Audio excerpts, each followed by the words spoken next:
Shikues të nderuar, Dalpo Televizioni ju përshëndes, ju ftoj të ndiqni edicionin informativ të lajmeve. Student nga Amerika kanë ardhur në Tepelen për gërmimet arkeologjike. Ata thonë se kjo është një eksperiencë e vlefshme për punën e tyre dhe për zanatin që po marrin. Student nga Amerika kanë ardhur në Tepelen për gërmimet arkeologjike. Ata thonë se kjo është një eksperiencë e vlefshme për punën e tyre, por edhe zanatin. Dollemi për herë të parë në Tepelen, jemi duke ndjekur procesin e gërmimeve në këtë fshat. Është një eksperiencë shumë e bukur. Ne jemi prej një jave dhe kemi zbuluar disa sende qeramike këtu. Na pëlqen vendi juaj, është i bukur edhe për turizëm, jo vetëm për punë dhe arkeologji. Edhe për mua është një vend shumë i bukur. Jam këtu me grupin e shkollës për të bërë gërmimet. Është vend i mirë dhe me njerëz të mirë. Të doja të vinin dhe të tjerë të njihnin si zonë. Jemi në këto momente me zhvillimet kryesore nga vendi.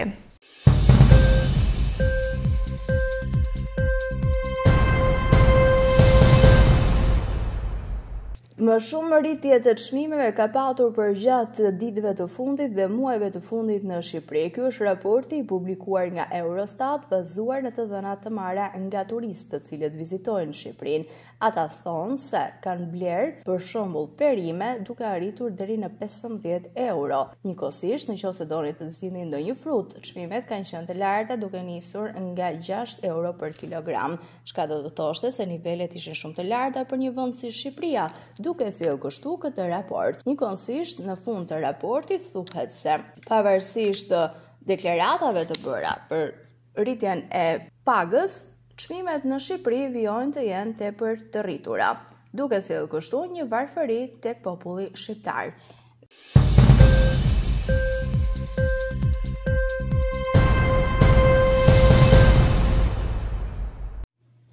Shqipëria po hap kështu një kapitull të ri drejt së ardhmës digjitale, duke u pozicionuar si një destinacion kryesor për investime në sektorin e teknologjisë, informacionit dhe komunikimit dhe shërbimeve të biznesit. Me një mbulim prej 99.3% të popullsisë me akses në teknologjitë më të avancuara 4G dhe 5G, vendi ka krijuar një infrastrukturë moderne dhe të besueshme që mbështet zhvillimin e biznesit dhe inovacionit.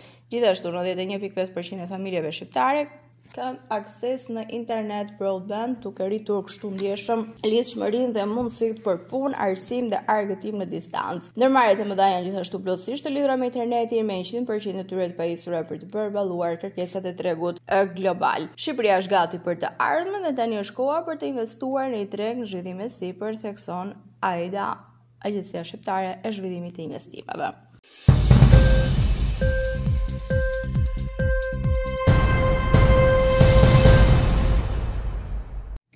Turizmi në Shqipëri, një rritje në shifrat e turistëve që vizitojnë nga viti në vit, por edhe sa i përket qëndrimit. Të dhënat e strukturave akomoduese të publikuara për periudhën e muajit prill 2025 kanë treguar se është shënuar një rritje ndjeshme vizitorëve dhe netëve të qëndrimit krahasuar me të njëjtin muaj të vitit të kaluar. Sipas Instat, net qëndrimet gjithsej për turistët e huaj që vizituan Shqipërinë për gjatë muajit prill rezultojnë se u rritën me 23%. Referuar statistikave, në prill 2025, shumica e vizitorëve që u akomoduan në strukturat pritëse në Shqipëri erdhën nga Italia 16%, Kosova 14%, Gjermania 8%, Polonia dhe Mbretëria e Bashkuar kontribuan përkatësisht me 7% dhe 6% të vizitorëve, ndërsa 49% e tyre ishin nga vende të tjera. Të dhënat reflektojnë prirjen e rritjes së turizmit hyrës nga tregjet kryesore të rajonit dhe Europës.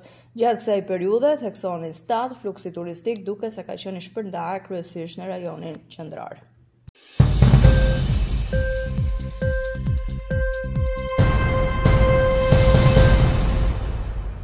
Me gjithë luftimet e vazhdueshme me Izraelin, raftet në shumë supermarkete në Teheran vijojnë të jenë mbushura me furnizime, por nuk ka se kush të blejë gjëra. Supermarketet janë pothuajse të mbushura, megjithatë shumë njerëz po tentojnë të shpëtojnë luftës.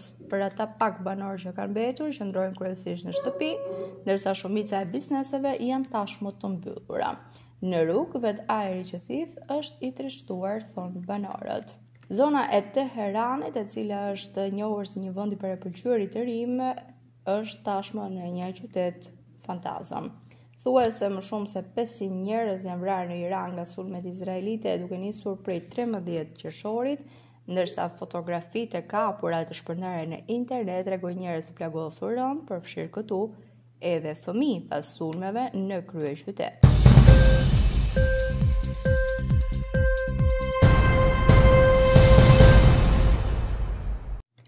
Qeveria hollandeze ka këshilluar prindërve të mos i lejojnë fëmijët në 15 vjeç të përdorin platformat e medjave sociale si TikTok dhe Instagram, duke përmendur kushtu problemet psikologjike dhe fizike tek fëmijët që i përdorin ato, duke përfshirë sulme paniku, depresion dhe vështirësi në gjumë. Ministria e Shëndetësisë gjithashtu inkurajoi prindrit të kufizojnë kohën që fëmijët e tyre kalojnë duke përdorur pajisje elektronike, të mbajnë telefonat dhe laptopat larg dhomave të gjumit dhe të kalojnë 20 minuta përpara ekranit, të ndjekura nga 2 orë lojra jashtë. Kjo i jep fëmijëve kohë për të zhvilluar më tej qëndrueshmërinë digjitale dhe njohuritë mediatike, ka thënë zëvendës ministri i përkohshëm për rinin e sportit në një letër drejtuar parlamentit.